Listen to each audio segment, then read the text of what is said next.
When I started with long reach, the question was asked for me, you know, what do the growers want? And the first thing I said was a wedge tail replacement. 9 years it's taking us, and a lot of false starts to find one.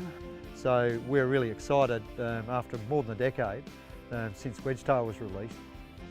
So dual purpose wheat, and I think really to be successful on farm, one of the critical things is growers are looking for good grazing off it and also really high grain quality.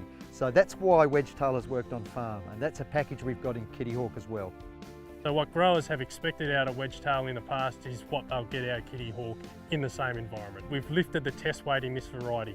So APH quality, prime hard in New South Wales and Queensland, and AH in South Australia and Victoria, so we've got the premium quality in all areas. So a 4 to 6 unit jump in test weight really gives you a much greater frequency that you'll hit those high classifications. Having something that fits that wedge tail type of bill, but with improved test weight, like that's going to be, I think, one of the biggest keys of the 140.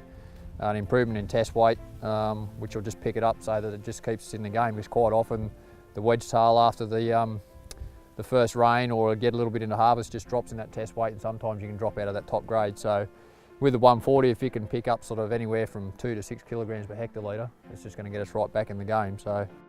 So we've got 3 winter genes in it which hold maturity back, and that's exactly the same sort of pattern which is in wedge tail, and their maturity is similar to each other. So it's really a good fit that growers which are finding success with wedge tail will find KITTYHAWK fits into that system well. So our 3 winter genes give us enough cold requirement which hold back heading in early October. This is just going to head now, with many of the varieties in the trial around us have rushed and gone quicker than that. KITTYHAWK's got much better stripe rust resistance. So in general we've improved disease, but the really significant one is we've got an RMR stripe rust rating on KITTYHAWK, whereas wedge tail is only MS.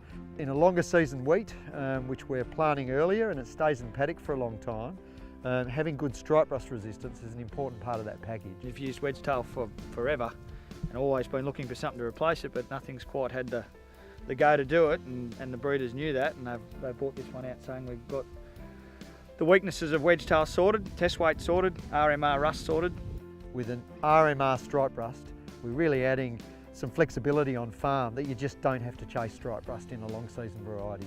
The big things in our area is if we could improve the test weight of wedge tail, improve the stripe rust resistance.